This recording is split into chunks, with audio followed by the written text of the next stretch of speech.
बिस्मिल्लाहिर्रहमानिर्रहीम। Dear students, अस्सलाम वालेकुम। आज हम PSY 511 इन्वायरमेंटल साइकोलॉजी का शॉर्ट लेसन नंबर 30 का आगाज़ करेंगे। तो लेसन नंबर 30 का नाम है judgmental shortcuts and culture. In the started आपको रेड कलर की लाइन में बताया गया कि इस लेक्चर में हम पिछले लेक्चर को कंटिन्यू करेंगे। और क्यों कंटिन्यू करेंगे? क्योंकि लेसन नंबर 29 में हमने एट द लास्ट ओरिएंटेशन पढ़ा था जजमेंटल शॉर्टकट्स का। तो जजमेंटल शॉर्टकट्स को लेकर डिटेल से जो है ना वो आपको लेसन नंबर 30 में बताया गया है। तो इस लेक्चर में हम जजमेंटल शॉर्टकट्स और कल्चर के बारे में डिस्कस करेंगे स्टूडेंट्स। तो ये लेसन नंबर 30 आपके लिए रियल लाइफ में और प्रैक्टिकल लाइफ में प्लस पेपर पॉइंट व्यू से सभी लिहाज से बहुत ही इम्पोर्टेंट है। तो आप इस लेसन को बहुत ही गौर से सुनिएगा, गौर से इस लेसन को पढ़िएगा। बहुत ही इंशाल्लाह देखने को, सुनने को, जानने को आपको मिलेगा इस लेसन नंबर 30 में। इन द स्टार्टेड आपको कहा गया कि यहाँ पे 5 टाइप्स है जजमेंटल शॉर्टकट्स की। नंबर 1 पे है अज्यूम्ड सिमिलैरिटी। इस जजमेंटल शॉर्टकट्स में ये होता है कि हम दूसरों के बारे में अपने खुद के एक्सपीरियंसेस के बेसिस पर सोचने लगते हैं। मिसाल के तौर पर जब हम प्रेजेंटेशन देते हैं तो अक्सर ना नर्वस फील करते हैं। और ये फीलिंग्स आम लोगों में होती है जब हम पहली बार प्रेजेंटेशन देते हैं। मतलब कि आप स्टूडेंट्स ने कहीं कहीं पे पहली मर्तबा प्रेजेंटेशन दी होगी तो नर्वस बहुत ज़्यादा आपने फील की होगी। तो इसमें भी यही बताया गया कि जब हम पहली बार प्रेजेंटेशन देते हैं ना तो हम नर्वस बहुत ज़्यादा होते हैं और हम काफ़ी फिज़िकली शेक करते हैं। शेक से मना दिए कि शेवरिंग करना, कामना, लाते जो होती हैं, टांगे जो होती हैं वो कामना शुरू हो जाती है। लेकिन जब हम एक्सपीरियंस गेन कर लेते हैं, जब हमारे पास एक्सपीरियंस आ जाता है तो हम कॉन्फिडेंस, हमारा जो कॉन्फिडेंस है वो बढ़ जाता है। अगर हम किसी को प्रेजेंटेशन से पहले नर्वस देखें ना तो हम अज्यूम करते हैं कि वो भी नर्वस है। मतलब कि जो अगला शख्स है जो प्रेजेंटेशन दे रहा है वो भी नर्वस है, क्योंकि ना हम अपने एक्सपीरियंसेस के बेसिस पर उनका बिहेव समझ लेते हैं। मतलब कि मैंने भी एक्सपीरियंस किया था, मुझे अच्छी तरह याद है कि कहाँ कहाँ पे मैंने प्रेजेंटेशन दी थी तो मैं नर्वस फील करता था। तो अब अल्हम्दुलिल्लाह अगर 1 लाख का मजमा हो, 10,000 का मजमा हो, 1,000 का मजमा हो तो ईज़िली मैं प्रेजेंटेशन दे देता हूँ। और एक और बात इसमें यह है कि आप की रियल लाइफ में भी आपने जो जो एक्सपीरियंस किया हुआ ना तो आप अपने एक्सपीरियंस के बेस पे ना अज्यूम्ड सिमिलैरिटी करते हो। जैसे कि अगर किसी का दिल टूटा है, मेरे पास ऐसे क्लाइंट्स भी आते हैं जिनका ब्रेकअप हुआ था, तो देन मैं मेरा खुद का टूटा हुआ था, देन मुझे पता होता है कि क्या किस कंडीशन से इंसान गुजर रहा है। इसलिए जो एहसास वाला होता है, फीलिंग्स वाला होता है, जितना हो सके फीलिंग्स इंसान अपने अंदर पैदा करे ना वो उतना ही ज़्यादा दूसरों को फील कर सकता है, अज्यूम सिमिलैरिटी कर सकता है। ओके। स्टीरियोटाइपिंग में आपको बताया गया कि हम किसी ग्रुप के लोगों को एक स्पेसिफिक तरीके से ना सोचना शुरू कर देते हैं। मिसाल के तौर पर अगर कोई पर्सन लंबे और मस्कुलर होता है ना, लंबा और मस्कुलर होता है तो हम सोचने लगते हैं कि वो स्पोर्ट्स में ना अच्छा होगा या फिर जिम में अच्छा होगा। और अगर कोई चबी हो, मतलब कि मोटा हो, तो हम उसे ना कुछ और तरीके से ना जज करते हैं। ये जजमेंट जो है ना सभी सभी हो सकती हैं, गलत भी और सही भी। ओके।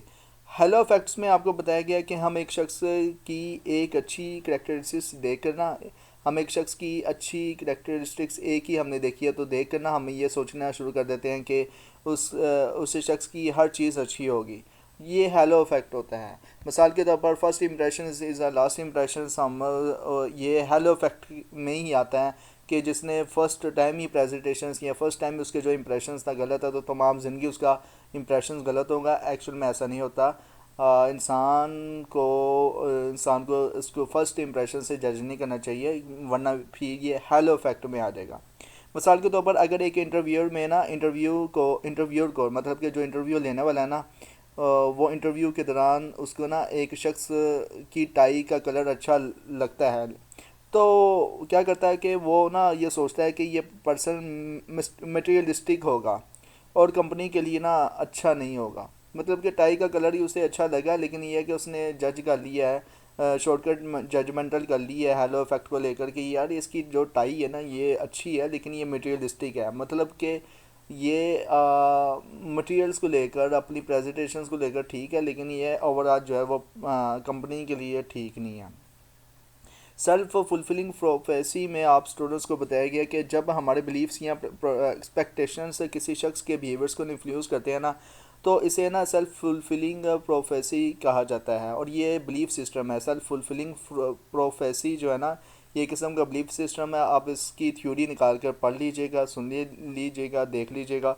बहुत ही इंटरेस्टेड है, आपको बहुत कुछ देखने को, जानने को, सुनने को मिलेगा। यूट्यूब में भी आप निकाल सकते हो, मे बी वीडियोज़ वगैरह जो है ना सेल्फ फुलफिलिंग प्रोफेसी को लेकर जो है वो अवेलेबल हो। अक्सर स्टूडेंट्स कहते हैं कि सर आप हैंड आउट से ही लेकर बस आप हमें बता देते हैं, ये हैंड आउट से ही समझ में आ जाए तो काफ़ी बात है आप स्टूडेंट्स के लिए। अगर मैं एक एक पॉइंट्स को, डिटेल्स को अगर मैं लेकर अगर ले बैठ कर उस आपको समझाना शुरू कर दूँ ना एक एक डिटेल को लेकर, तो ये मानो कि 2-3 घंटे कहीं नहीं जाते। ये इसलिए ये हैंड आउट ही मैं आपको स्टूडेंट्स से समझाने की कोशिश करता हूँ। ओवरऑल मैं अगर हेलो इफेक्ट की थ्योरी निकालूँ, हेलो इफेक्ट क्यों होता है, इसकी बेसिक्स क्या है, ये किस वर्ड से निकला है, हेलो इफेक्ट सबसे पहले कहाँ पे यूज़ हुआ था जजमेंटल शॉर्टकट्स को लेकर, ये अगर मैं इनको बताना शुरू कर दूँ कि मानो कि 2-2 घंटे 3-3 घंटे एक लेक्चर को लेकर, एक लेसन को लेकर कहीं नहीं गए। तो क्योंकि मुझे ना PSY 515 के कोर्स को लेकर स्टूडेंट ने एक कमेंट्स कर रहा था, पता नहीं कर रहा था या कर रही थी कि आप तो सिर्फ व्यू के हैंड से ही पढ़ रहे हैं, ठीक है, वही समझा रहे हैं। और आप उसके नाम साथ में मुझे ये भी कमेंट्स किया कि कोई और ऑप्शन नहीं है, सिर्फ आपकी लेक्चर अवेलेबल है। तो मैंने भी उनको कमेंट्स फीडबैक में ये दिया कि आप फिर ढूंढ लें, आप अपने सेंस ऑफ ह्यूमर्स के मुताबिक या टेस्ट ऑफ ह्यूमर के मुताबिक कोई और जो है वो जिसके भी लेक्चर अवेलेबल हैं किसी भी यूट्यूबर के। तो मैंने आपको फोर्स ही नहीं किया, बस स्टूडेंट्स की रिक्वायरमेंट्स थी, उनकी रिक्वायरमेंट्स को मैंने फॉलो किया था। अब ये नहीं है कि आपकी टेस्ट ऑफ ह्यूमर्स को देखकर मैं अपना दिमाग, अपना जो परसेप्शंस है, अपना नॉलेज है उसको मैं चेंज कर लूँ। तो ओवरऑल तो ये जो होता है ना सेल्फ फुलफिलिंग प्रोफेसी में क्या होता है इसमें मैं बताता हूँ। अब इसमें ये इस जजमेंटल शॉर्टकट्स में ये होता है कि जब हमारे बिलीव्स या एक्सपेक्टेशंस किसी शख्स के बिहेवियर को इन्फ्लुएंस करते हैं तो इसे ना सेल्फ फुलफिलिंग प्रोफेसी कहा जाता है। मिसाल के तौर पर अगर आपने सोचा है कि आपका फ्रेंड मैथमेटिक्स में स्ट्रगल कर रहा है, लेकिन जब आप सोचते हैं कि वो अब इम्प्रूव हो, उसने ना अब इम्प्रूव कर लिया होगा ट्यूशनिंग के बाद या ट्यूटरिंग के बाद, तो आप उसे ना मदद लेने के लिए ना अप्रोच करते हैं। इससे ना वो अपनी एबिलिटीज़ में ना ज़्यादा कॉन्फिडेंट फील करता है और आपकी मदद करने के लिए ना रेडी हो जाता है, जो आपके बिलीव के साथ मैच होता है। ओके, तो ये सेल्फ फुलफिलिंग प्रोफेसी जब तब इन्हेंस होती हैं जब आप ये फील कराते हो किसी की एबिलिटीज़ को, तो अगला भी इंसान रेडी हो जाता है आपके बिलीफनेस को लेकर। ओके, और और जैसे कि मुझे ये बिलीव है आप स्टूडेंट्स पे कि इंशाल्लाह आप मेरा साथ देंगे। साइकोलॉजिस्ट कम्युनिटी का जो टारगेट है 2025 के एंड तक 1 मिलियन सब्सक्राइबर का होना चाहिए है, तो ये लॉन्ग टर्म गोल है, लेकिन क्या है कि आप स्टूडेंट मेरी हेल्प करेंगे 1 मिलियन टारगेट को अचीव करवाने के लिए। ये जो सब्सक्राइबर्स का है साइकोलॉजिस्ट कम्युनिटी ने जो टारगेट सेट किया है। आगे आते हैं सिलेक्टिविटी को लेकर। सिलेक्टिविटी में आप स्टूडेंट्स को बताया गया कि जब हम दूसरों को असेस करते हैं ना, तो हम उन ट्रेड्स या इंटरेस्ट को ज़्यादा इंपॉर्टेंस देते हैं जो हमारे लिए ना पर्सनली रेलिवेंट होते हैं। मिसाल के तौर पर अगर आपको आपको ना गोल्फ़ खेलना पसंद है, तो आप ये देखते हैं कि क्या कोई दूसरा पर्सन भी गोल्फ़ खेलता है। अगर वो नहीं खेलता ना, तो आप उसे ना अपने स्टैंडर्ड के मुताबिक कम कंपेटेबल समझने लग जाते हैं, मतलब कि कम काबिल समझने लग जाते हैं। जैसे कि अक्सर एक मिथ बनी हुई है कि जो चेस खेलता है ना वो उसके नाम है, उसका माइंड उस बहुत ही शार्प होता है, उसका कोग्निटिव जो है ना सलाहियत बहुत ही एक्सट्रीम लेवल की हो जाती है जो चेस खेलता है। तो चेस को लेकर जो सिगमंड फ्राइड है उसने कहा था कि ये इड को और ज़्यादा कॉन्शियस अवेयरनेस प्रोवाइड करती है, तो इसलिए चेस खेलनी चाहिए। इसके अलावा बहुत सी चेस को लेकर है। अब कोई शख्स चेस नहीं खेलता होगा, मैं अब क्या करूँगा कि ये तो काबिल ही नहीं है ना, क्योंकि मेरी तरह ये चेस थोड़ी खेलता है। लिहाजा हम सेलेक्टिविटी तब चूज़ करते हैं जब हमें रियल लाइफ में, जब जजमेंटल शॉर्टकट्स जो ये सेलेक्टिविटी है हम रियल लाइफ में तब चूज़ करते हैं जब हम अगले की पर्सनैलिटी की जो ट्रेड्स है ना उसको हम अपने अंदर तलाश करें कि अच्छा इसमें ये खूबी है, तो ये मेरे अंदर भी ये खूबी है, तो ये भी इंसान मेरे जैसा ही है। तो ये जो सिलेक्टिविटी है, मतलब कि हम इस तरह से रियल जजमेंटल शॉर्टकट्स कर लेते हैं रियल लाइफ में। ओके। कल्चर की तरफ आते हैं तो कल्चर में इन द स्टार्टेड आपको बताया गया कि कल्चर की स्टडी करना बहुत मुश्किल होता है, क्योंकि ना ये पूरी सोसाइटी का बिहेवियर समझाने के लिए समझने का ना प्रोसेस है, पूरी सोसाइटी का बिहेवियर समझने का प्रोसेस है। इसलिए ये बहुत मुश्किल है कल्चर का स्टडी करना। ओके। और इस वाले पैराग्राफ में आपको बताया गया है कि कल्चर को ना समझने के लिए हमें ना उस सोसाइटी के कलेक्टिव बिहेवियर पैटर्न्स को ना समझना पड़ता है। कल्चर को ना तीन प्राइमरी कंपोनेंट्स में ना डिवाइड किया जाता है। नंबर वन पे है बिलीव, नंबर टू पे है वैल्यूज़, नंबर थ्री पे है कस्टम्स। कस्टम मतलब कि रीति रिवाज होता है, वैल्यूज़ मतलब कि कदर कीमत है, बिलीव्स मतलब कि यकीन या ईमान। बिलीव कंपोनेंट्स में आप स्टूडेंट्स को बताया गया कि पाकिस्तान मूवमेंट्स का जो ड्राइविंग फोर्स था वो एक बिलीव कंपोनेंट था, जो ये था कि मुस्लिम को अपना अलग वतन चाहिए, मतलब कि एक अलग इस्लामी रियासत चाहिए। मुस्लिम्स अपनी लाइफ में ना अपने बिलीव्स के मुताबिक जीते थे। ओके। मुसलमान जो थे वो अपने बिलीव के मुताबिक अपनी ज़िंदगी जीते थे, और बिलीव के मुताबिक क्या कि कुरान पे ईमान, नबी करम ख़ातमुल अंबिया, ख़ातमुर रसूल, इमामुल अंबिया सल्लल्लाहु अलैहि वसल्लम पर ईमान, और उनकी जो शरीयत अता करदा उन उस पे अमल करते ज़िंदगी गुजारना। तो ये मुस्लिम्स का बिलीव था। तो लिहाजा वहाँ पे बुत कशी मतलब कि वहाँ पे बुत ज़्यादा बहुत ज़्यादा थे। इसलिए इस्लामिक रियासत का जो तस्वर था वो बिलीव कंपोनेंट बन गया था मुस्लिम रियासत का, कि हम वहाँ पे अपना जो बिलीफ है, अपना यकीन है, उसको बचा के रखें और उस पर कायम रहें। Okay. Belief and value relations में आपको आप स्टूडेंट्स को बताया गया कि बिलीफ और वैल्यूज़ वो अकोमोलेटेड फीलिंग्स और प्योरिटीज़ हैं जो हम किसी चीज़ या आइडियाज़ के बारे में ना रखते हैं, जैसे कि पोसेशंस या आइडियाज़। ओके। मैं फिर बार रिपीट कर लेता हूँ, पेपर पॉइंट वैसे इंपॉर्टेंट हो सकता है। बिलीव्स और वैल्यूज़ के दरमियान रिलेशनशिप किया है। तो बिलीव्स और वैल्यूज़ वो अकोमोलेटेड फीलिंग्स है और प्योरिटीज़ हैं जो हम किसी चीज़ या आइडियाज़ के बारे में ना रखते हैं, जैसे कि पोसेशन या आइडियाज़। वैल्यूज़ कंपोनेंट्स में आप स्टूडेंट्स को बताया गया कि वैल्यूज़ वो कल्चरली एक्सेप्टेबल बिहेवियर्स और पैटर्न्स होते हैं। हम अपने बिहेवियर्स को ना वैल्यूज़ के मुताबिक मोनीटर करते हैं। मिसाल के तौर पर हमारे लिए ये एक वैल्यू है कि हम एल्डर्स के साथ, मतलब कि जो बुज़ुर्ग हजरात हैं, बूढ़े हजरात हैं, उनके साथ ना इज़्ज़त से बात करते हैं। ओके। कस्टम्स कंपोनेंट्स में आप स्टूडेंट्स को बताया गया कि कस्टम्स वो ओवर्ट मोड्स ऑफ बिहेवियर्स हैं जो कल्चर्स में ना एक्सेप्टेबल होते हैं।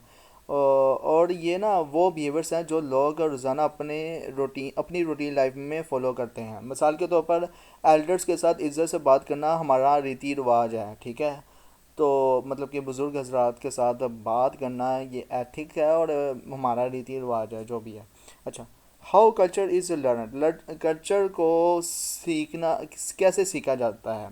तो कल्चर को सीखने के ना दो तरीके होते हैं। नंबर वन पे है इन कल्चरेशंस और आको कल्चरेशंस। इन कल्चरेशंस के हवाले से और आको कल्चरेशंस के हवाले से हमने PSY 515 क्रॉस कल्चरल साइकोलॉजी में डिटेल से पढ़ा था, और इसमें शॉर्टकट बता दिया और बहुत अच्छा बताया है इसमें।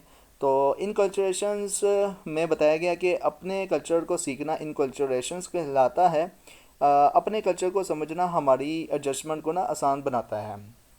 ओके। इन कल्चरेशंस को ना दो तरीक़ों से सीखा जाता है। नंबर वन पे है फॉर्मल, नंबर टू पे इनफॉर्मल। फॉर्मल मतलब कि हमारे पेरेंट्स हमें सिखाते हैं फॉर्मल की सूरत में। इनफॉर्मल हम लिटरेचर या मीडिया के ज़रिए सीखते हैं। मीडिया से मुराद ये है कि फेसबुक, ट्विटर, सोशल मीडिया का कोई भी प्लेटफॉर्म्स हो गया, यहाँ तक कि सोशल इन्फ्लुएंसेस अपने बहन भाइयों से भी, या फिर अपने कज़न सिस्टर से भी, या कज़न ब्रदर से भी, यहाँ तक कि टीचर वगैरह एक्सेट्रा कोई भी आएगा वो एज अ सोशल लर्निंग होगा। तो सोशल लर्निंग भी जो है वो इनफॉर्मल में ही आता है, ठीक है। तो ये पेपर पॉइंट भी इंपॉर्टेंट है। इन कल्चरेशंस में हम किस तरह से सीखते हैं, दो तरह से सीखते हैं, फॉर्मल और इनफॉर्मल। फॉर्मल में हमारे पेरेंट्स जो सिखाते हैं बचपन से ही, वो हमने सीखा होता है और बुढ़ापे तक वो रहता है। और इनफॉर्मल में जो कुछ हमने लिटरेचर या मीडिया के ज़रिए या सोशल लर्निंग के ज़रिए जो कुछ हमने सीखा होता है। आको कल्चरेशंस के बारे में आप स्टूडेंट्स को कुछ इस तरह से बताया गया कि आको कल्चरेशंस का मतलब है न्यू या फॉरेन कल्चर्स को सीखना। अच्छा, इसमें ना न्यू मतलब कि नए या फॉरेन मतलब के जो दूसरे मुल्कों में रहते हैं उनके कल्चर को सीखना। उनके कल्चर सीखने से मुराद ये नहीं है कि आप उनके उनके मज़हब पर ही मान रहे हैं या उनके मज़हब के मुताबिक चलें। एक्चुअल में ये एडजस्टमेंट होती है। आपको कल्चरेशन का मतलब होता है कि कल्चर सीख लिया, कल्चर इसलिए सीखा कि एडजस्टमेंट हो। अब ये नहीं कि वहाँ पे खंजीर का गोश्त खाया जा रहा है उनके कल्चर्स में, तो आप भी उस खंजीर का गोश्त खाना शुरू कर दे सीख कर, ऐसा नहीं होता। एक्चुअल में होता है एडजस्टमेंट कायम करना, ताकि वहाँ की पॉलिसी, रूल्स एंड रेगुलेशंस, उनके रीति रिवाज का ख्याल रखा जाए, उनका तकद्दस जो है ना वो पमाल ना किया जाए। तो कल्चर, अच्छा, अकोकल्चरेशंस में क्या होता है कि कल्चर डायनेमिक होते हैं और वो एल्वॉल्व होते हैं। मतलब कि उन कल्चर डायनेमिक हैं और वो इल्वॉल्व होते हैं, शामिल होते हैं। आजकल ना कंप्यूटर्स के थ्रू ना हम बहुत सी इंफॉर्मेशन से सीखते हैं जो अकोकल्चरेशंस में हेल्पफुल होती है या मदद देती है एग्रीकल्चरेशंस में। ज़ाहिर सी बात है कि कंप्यूटर से मदद लेने से मुराद या कंप्यूटर से बहुत इंफॉर्मेशन लेने से मुराद ये है कि सोशल लर्निंग प्लेटफॉर्म है बहुत से बन चुके हैं, जिसमें फेसबुक, यूट्यूब, ट्विटर, इंस्टाग्राम्स बहुत से हैं। तो उसमें हमने अगर किसी के कल्चर्स के बारे में इंफॉर्मेशन लेनी है, सीखना है कि तो हम जस्ट उसकी इंफॉर्मेशन से निकाल कर ना उस पढ़ लेते हैं कि अच्छा इनकी ज़ुबान में ये वाला जो वर्ड है वो ये बताता है, ये वाला वर्ड ये बताता है, ये वाला वर्ड ये बताता है। तो ये आपको कल्चरेशंस में सारा आता है। इवन डैट उनका जो दिन, मंडे, ट्यूसडे, वेडनेसडे में क्या क्या होते हैं दिन की एक्टिविटी, या ख़ास दिनों में क्या एक्टिविटी होती हैं, या उनका साल कब शुरू होता है। तो ये जैसे कि चाइना का साल या चाइना का जो मुक़द्दस जो एनिमल है वो पांडा है। तो इस तरह उनके कल्चर्स को लेकर, किसी भी मज़हब के कल्चर्स को लेकर, किसी भी कंट्री के कल्चर को लेकर हम इजीली जो है वो कंप्यूटर के ज़रिए सीख सकते हैं। अच्छा, मिसाल के तौर पर 1857 से ना 2009 तक हमारे कल्चर में ना काफ़ी तब्दीलियाँ आई हैं। पहले माइक्रो ओवन्स नहीं होता था, लेकिन अब हम 5 मिनट में खाना पका लेते हैं, जो हमारे लिए और कल्चर को ना इवॉल्व कर रहा है। मतलब कि हमारे कल्चर को और हमारे कल्चर में और ज़्यादा शामिल हो रहा है, और ज़्यादा जो है वो इंक्लूड हो रहा है। रेड वाली लाइन में आप स्टूडेंट्स को बताया गया कि अगले लेक्चर में हम पॉपुलेशंस और इसके कल्चर्स पर ना इम्पेक्ट के बारे में ना डिस्कस करेंगे। तो ये था लेसन आप स्टूडेंट्स के लिए, लेसन नंबर 30। और कैसा लगा कमेंट्स में लाजमी बताएं। अब इस लेसन का ओवरव्यू दूंगा, और लेसन बहुत ही शॉर्टकट है, इसका ओवरव्यू देना भी नहीं बनता। आप 2-3 मरतबा सुनेंगे, दो दफ़ा पढ़ेंगे, सब कुछ आपके जहन में बैठ जाएगा। इन द स्टार्टेड मैं थोड़ा बहुत आपको ना ओवरव्यू फास्ट फास्ट दे देता हूँ, और पेपर पॉइंट ऑफ व्यू से क्या क्या इंपॉर्टेंट है वो भी दे देता हूँ आपको ओवरऑल। लेकिन ओवरव्यू देने से पहले, एग्ज़ाम पॉइंट ऑफ व्यू से क्या क्या इंपॉर्टेंट है वो देने से पहले, आप स्टूडेंट्स से मेरी रिक्वेस्ट है कि जिन स्टूडेंट्स ने अभी तक साइकोलॉजिस्ट कम्युनिटी यूट्यूब चैनल को सब्सक्राइब नहीं किया, तो kindly kindly kindly please subscribe करें, वीडियो को लाइक करें, क्लासमेट के साथ शेयर करें। प्लस ये है कि अगर आप इस्लामिक साइकोलॉजी और मॉडर्न साइकोलॉजी के बारे में जानने में इंटरेस्टेड हैं, तो Inner Psychoflix YouTube channel powered by psychologist community, Inner Psychoflix YouTube channel को लाजमी तौर पर सब्सक्राइब करें। इसी वीडियो के डिस्क्रिप्शन में या इस वीडियो के एंड पे आपको इनर साइकोफ्लिक्स यूट्यूब चैनल का लिंक मिल जाएगा। आप इनर साइकोफ्लिक्स यूट्यूब चैनल की वीडियोस को लाइक करें, चैनल को सब्सक्राइब करें, दूसरे क्लासमेट्स के साथ, या फिर साइकोलॉजिस्ट है या आप सीनियर साइकोलॉजिस्ट हैं तभी आप दूसरे साइकोलॉजिस्ट के साथ शेयर करें, वीडियो को लाइक करें। उसमें ज़ाहिर सी बात है कि इस्लामिक और मॉडर्न साइकोलॉजी को लेकर मैंने कंपेयर करते बताया है कि इस्लामिक साइकोलॉजी ग्रेट है और ऑलवेज़ फ़ाइन है, और इंशाल्लाह रोज़े महशर में ही इस्लाम गालिब रहेगा दुनिया व आखिरत में। और इस्लामी की नफ्सियात ही हमें, हमारी नफ्सियात को मेंटेन करने के लिए बैलेंस पे हमें लेकर जा रही है, और हमारा डीएसएम जो है वो हमारा कुरान है ओवरऑल। अब मैं आपको इन द स्टार्टेड ओवरव्यू के हवाले से अब बता दूं। जजमेंटल शॉर्टकट्स के 5 नाम बताएं। आप स्टूडेंट से शॉर्ट लॉन्ग क्वेश्चंस में पूछा जा सकता है, तो इसमें आपको 5 नाम याद होने चाहिए, जिनमें नंबर 1 पे अज्यूम सिमिलरिटी है, हेलो फैक्ट्स है, सेल्फ फुलफिलिंग प्रोफेसी है, स्टीरियोटाइपिंग है, और सिलेक्टिविटी है। अच्छा, फिर उसके बाद अज्यूम सिमिलरिटी में क्या होता है। अज्यूम सिमिलरिटी में हम सिमिलरिटी शॉर्टकट्स यूज़ करते हैं दूसरों के परसेप्शंस ऑफ ओवर सेल्फ्स को लेकर। मतलब ये कि हम जो है ना ख़ुद के एक्सपीरियंस को बेसिस पर दूसरों को सोचने लगते हैं कि अगर यार मेरे साथ ये हुआ है, मेरे नाल चंगा नहीं होता, तेरे नाल भी चंगा नहीं होना, मैं फील कर सकता अक्सर। तो ये एज्यूम सिमिलरिटीज़ में आता है। तो मिसाल देना मेरे लिए फ़र्ज़ नहीं है, क्योंकि आपको मैंने मिसाल जो है वो डिटेल से जो है समझा दी है आप स्टूडेंट्स को। क्योंकि ज़ाहिर सी बात है कि आपने भी प्रेजेंटेशन कभी ना कभी दी होगी, तो कभी आपने नर्वस फील किया होगा, तो देन वो एक्सपीरियंस अगले इंसान को देख कर भी हम महसूस कर लेते हैं कि ये भी नर्वस फील कर रहा है। क्योंकि हमने एक्सपीरियंस किया होता है, इसलिए अपनी एक्सपीरियंस के बेस पर दूसरे के हम अज्यूम्ड सिमिलरिटी कर लेते हैं। स्टीरियोटाइपिंग में ज़ाहिर सी बात है कि स्टीरियोटाइपिंग में क्या होता है कि किसी ग्रुप के लोगों के एक स्पेसिफिक तरीके से ना सोचना शुरू कर देते हैं। किसी एक ग्रुप का कोई भी पर्सन भी हो सकता है या एक ग्रुप भी हो सकता है। मिसाल के तौर पर अगर एक इंसान बहुत ही अट्रैक्टिव है, तो मतलब कि बहुत ही अट्रैक्टिव है, तो मैं सोचने लग जाऊंगा कि ये जो अट्रैक्टिवनेस इसके अंदर जो आई हुई है, इसने डाइट शाइट कोई कर रहा है, डाइट वगैरह कर रहा है, तो जिसकी वजह से इसकी बॉडी मसल्स वगैरह ठीक हैं और इसकी स्किन बहुत अच्छी है। तो ये जो है ना वो स्टीरियोटाइपिंग्स में आ जाता है। ओके।